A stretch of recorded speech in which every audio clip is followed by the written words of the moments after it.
Disturbing facts that will probably disturb you even if you're not easily disturbed. Part 23. According to the Bureau of Justice Statistics, only about 42% of violent crimes are reported, and of that 42%, only about 46% of cases are cleared. Therefore, less than a quarter of violent crimes get solved. Michael Malloy was an alcoholic ex-fireman. He was down on his luck, but he also had 5 close friends that were down on their luck as well.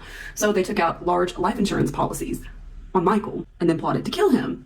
What they didn't realize is that this man was unkillable. They tried poisoning him, drowning him, freezing him, running him over with a taxi. Nothing worked. By this point, Malloy had become like somewhat of a celebrity among police and paramedics for his ability to cheat death. So when the group finally succeeded in offing him via carbon monoxide poisoning, police were swift to act. Michael Malloy, aka Mike the Durable, became a Bronx legend, and his buddies were sent to the electric chair. Imagine a serial killer's victim. Did you imagine a woman? Movies do tend to cast women as victims of serial killers, and certainly some of the more lurid crimes tend to involve female victims. But it might surprise you to learn that 53.8% of serial killing victims are men. Only 15% of serial killers' victims are chosen at random. That means that 85% of victims were specifically chosen. Add that to the fact that nearly 50% of serial killers list pleasure as their primary motive in murder. Keep your friends close and your enemies closer, and then keep your friends a little bit closer because you never know. In 1996, Charles Whitman committed one of the most shocking crimes in American history when he opened fire from the clock tower of the University of Texas in Austin.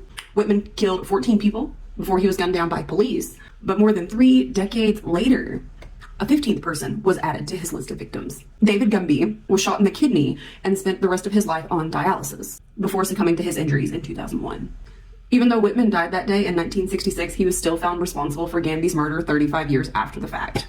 Just saying, you can't outrun your demons, man. Not even through death. Serial killers are on a rapid decline. In the 70s and 80s, nearly 400 people were confirmed murdered by serial killers. Compare that to just 61 between 2000 and 2010. But between 2010 and 2024, someone look it up and let me know. The Green River Killer, the Sunday Morning Slasher, the Casanova Killer, all began killing in 1974. And John Wayne Gacy actually killed his second victim in 1974. Was Mercury in retrograde the entire year of 1974? When we give nicknames to serial killers, we may accidentally sometimes elevate them to like a mythic status, kind of turning them into romantic figures. But this is probably not the case with Robert Nixon, who received the moniker the Brick Moron. Can you imagine wanting to go down in history as a prolific serial killer and not getting a cool name like Casanova, but instead the Brick Moron? So the FBI considers a serial killer anyone that is found guilty of 2 or more separate murders. So even if someone kills 40 people and they're only convicted of killing 1 person, they are not a serial killer.